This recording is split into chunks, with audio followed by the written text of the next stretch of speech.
क्रिस्का recording studio Ekangar सराय। कर दे तो बड़ा बात है।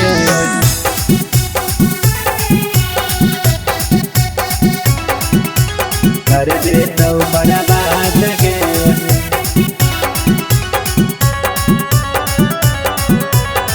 प्रेजेंटेड बाय क्रिस्का फिल्म्स। कहते हऊ मरिया छौरी करही फोन से बात गे। कहते हऊ मरिया छौरी करही फोन से बात गे। हऊ जिला जहान के छौरा तोरा कर दे तो बर्बाद गे। हऊ जिला नालंदा के छौरा तोरा कर दे तो बर्बाद गे। कर दे तो बर्बाद गे। कर दे तो बर्बाद गे। हऊ जिला जहान के छौरा तोरा कर दे तो बर्बाद गे। हऊ जिला नालंदा के छौरा तोरा कर दे तो बर्बाद गे। भतली कमरिया तोरा हिरनी ऐसन चाल गे। जब से हम देखलियो तोरा हो गेल बुरा हाल गे। हो गेल बुरा हाल गे। भतली कमरिया तोरा हिरनी ऐसन चाल गे। जब से हम देखलियो तोरा हो गेल बुरा हाल गे।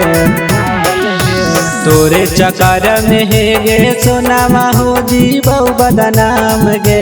तोरे चक्कर में हे गे सोनामा हो जीवौ बदनाम गे। हऊ पटना जिला के छौरा तोरा कर दे तो बर्बाद गे। हऊ गया जिला के छौरा तोरा कर दे तो बर्बाद गे।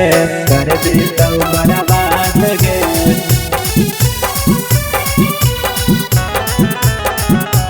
क्रिस्का रिकॉर्डिंग स्टूडियो एकंगर सराय। हऊ जिला जहान के छौरा तोरा कर दे तो बर्बाद गे। हऊ जिला नालंदा के छौरा तोरा कर दे तो बर्बाद गे।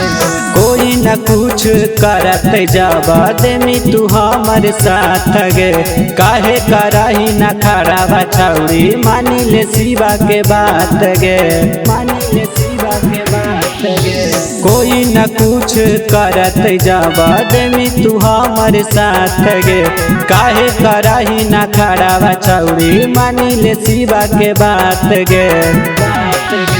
जिला जवार में चला छौरी राइटर धर्मेंद्र के नाम गे। जिला जवार में चला छौरी राइटर धर्मेंद्र के नाम गे। हऊ जिला जहान के छौरा तोरा कर दे तो बर्बाद गे। हऊ जिला जहान के छौरा तोरा कर दे तो बर्बाद गे। क्रिस्का रिकॉर्डिंग स्टूडियो एकंगर सराय।